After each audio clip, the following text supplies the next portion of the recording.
And you're gonna fail, and you're gonna fail, and you're gonna fail, and you're gonna fail, and then you're gonna win. And that's life.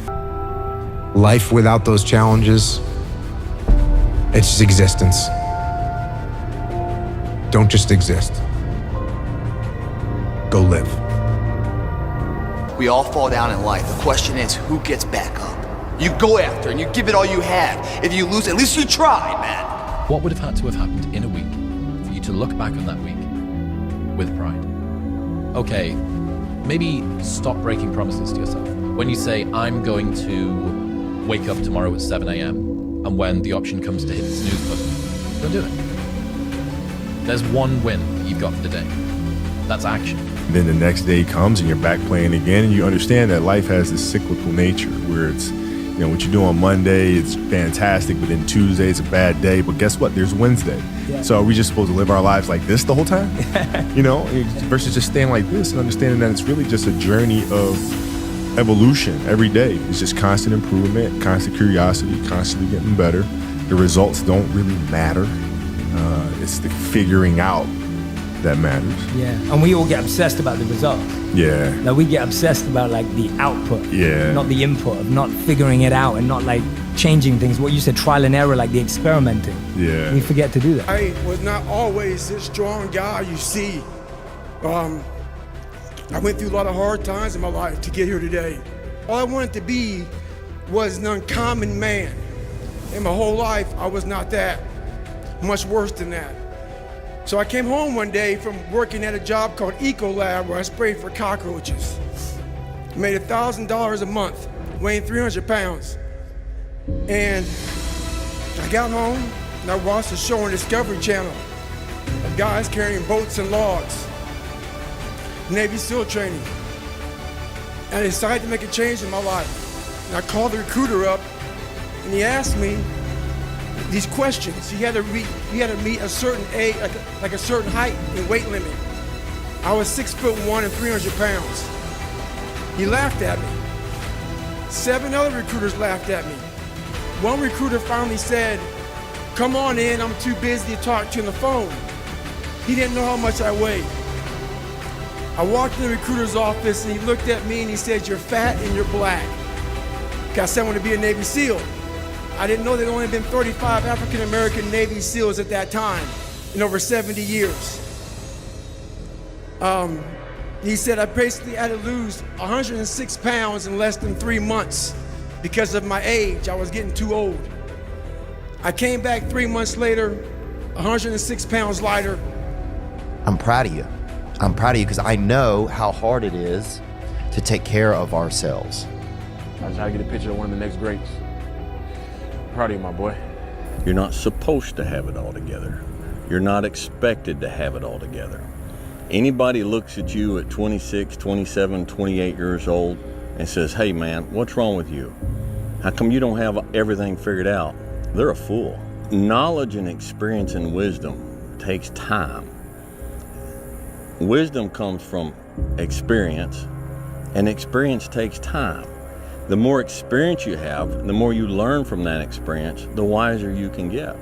If you haven't lived long enough to have a broad enough portfolio of experience, then you can't expect to have knowledge and wisdom. The question is, do we believe we can become it?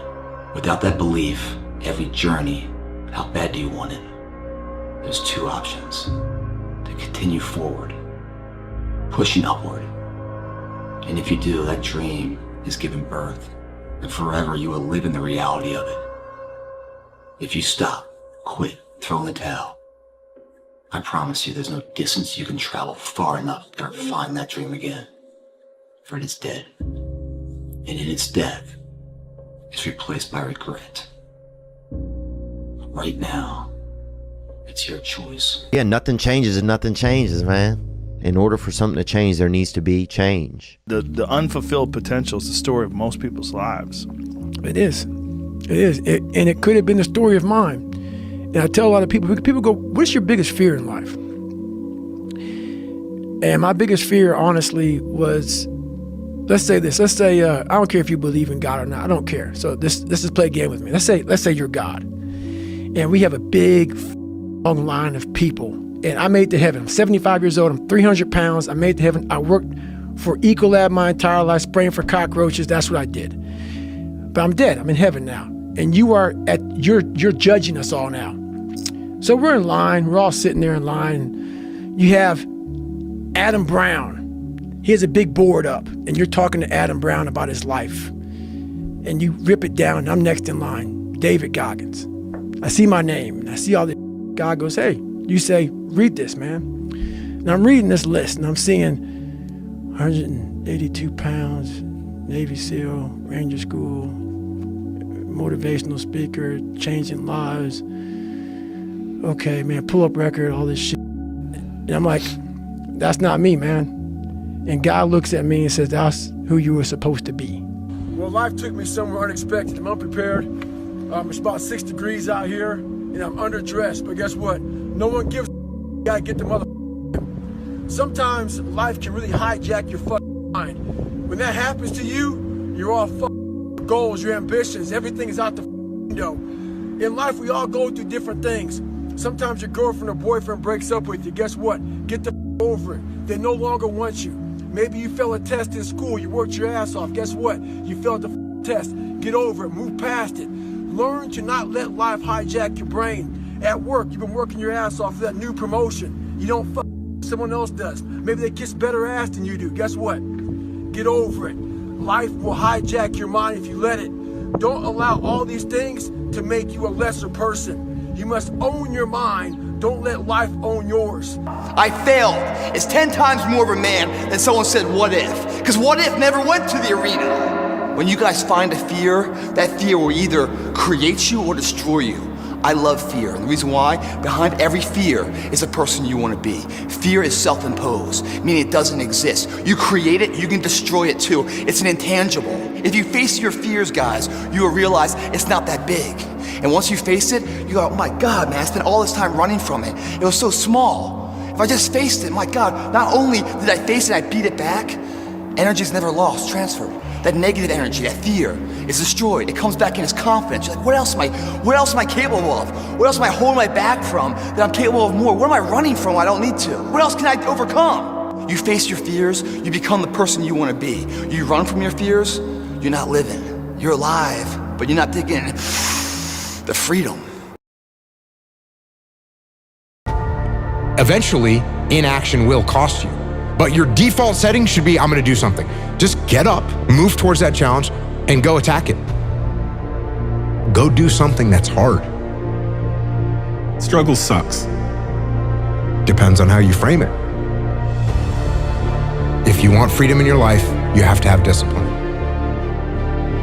Move towards that challenge, whatever that challenge is. And you may be successful, and you may not be successful, but you will be better. And the next challenge, you can be more prepared for. Because we're gonna have wins, we're gonna have losses. We're gonna have successes, we're gonna have failures. We're gonna have good nights, we're gonna have bad nights. We're gonna have good relationships, we're gonna have bad relationships. We're gonna have good ideas and bad ideas. We're gonna make money, we're gonna lose money. All these things are gonna happen. And if you oscillate emotionally up and down drastically, it's gonna be problematic. Embrace those emotions, but don't let those emotions embrace you. Keep pushing through things that suck. This is a very difficult thing to do because it hurts. I'm gonna go forward, I'm not gonna quit, so I'm gonna go forward, bring it on. When you talk to people that went to SEAL training that didn't make it, most of the time, it's some reason. There's a medical reason, there's a family problem. There's very few people that look at you and say, oh, I quit because it sucked, which is what happens to the vast majority of people. The vast majority of people that don't make it through SEAL training, they didn't make it through because they quit. Your excuses will destroy you and take everything that you ever wanted from you if you let them. When your excuses make you feel a little bit better about the fact that you didn't execute on what you needed to execute on, then they can make you feel better, but they're not helping you. They're not helping you at all. this went wrong, this failed, didn't accomplish this, and it's not the fault of my boss, it's not the fault of my girlfriend, it's not the fault of my parents, it's not the fault of the weather, it's my fault. And I'm gonna take ownership of it and I'm gonna fix it. That's what extreme ownership is. Because when you look around at your life and you look around at your job and your financial situation and your relationship and your physical health, and when you look at all those things and all the problems that you may have with those things, and you say, the reason I have all those problems is because of me, that can hurt, that can sting. And a lot of times our ego rejects that and makes excuses and lies. And then we don't have to change anything. And then nothing changes. When the excuses all go away and people can actually confront the fact that this is all because of me, it hurts, but is also unbelievably empowering. Because the more discipline you have in your life, the more freedom you will end up with. So if you lack the discipline to exercise and eat healthy, you will end up being a slave to disease.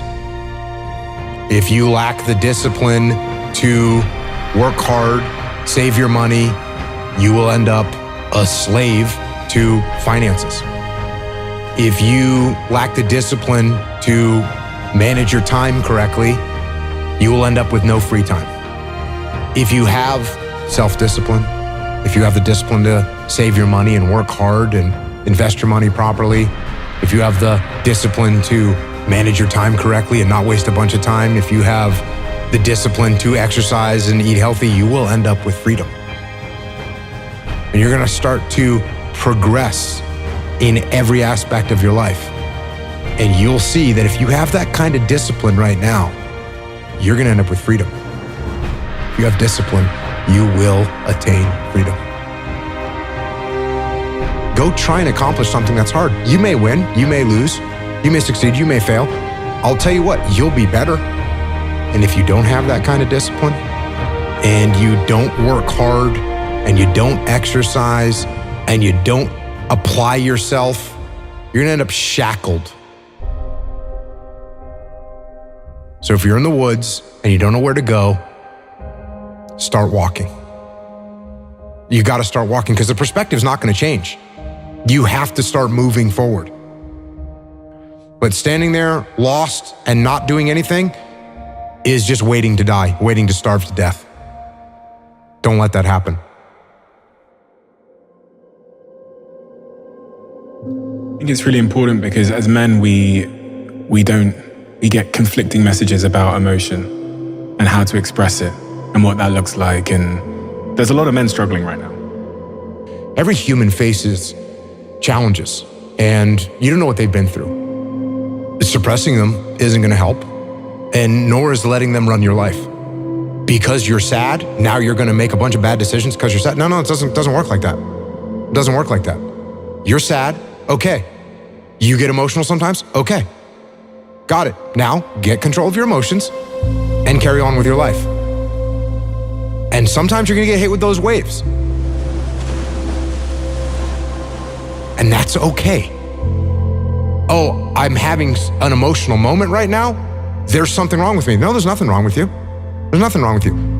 The other extreme is, oh, I'm letting my emotions run my life and I'm making a bunch of bad decisions. And my excuse is, well, you know, I lost some friends or I had this traumatic experience happen to me. That's why I'm doing, that's just an excuse. And it's a very easy excuse. Guess what? It's time to carry on. Remember, don't dwell. I'm in control. This is my life. If you are in the problem, you won't see the solution to the problem. Take a step back, detach from the chaos, detach from the mayhem, detach from your emotions, detach from your ego, and be able to assess the best way to execute. That is the job of a leader. If you take any trait of a human being and you take it to an extreme, masculine or feminine or otherwise, you take it to an extreme, it's going to be a problem. Is it good to have no emotions whatsoever?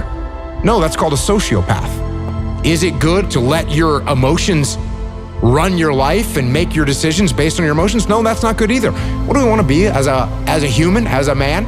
We want to be balanced. It's much easier to be extreme. It's much easier to say, oh, no emotions, cool, and turn them off. That's easier. Or total emotion mayhem, that's easier. It's harder to find balance. It's harder to find balance in business. It's harder to find balance in life. It's hard to find balance. But you have to be balanced. Because what I want is for the team to win. So be balanced. You're going to be okay.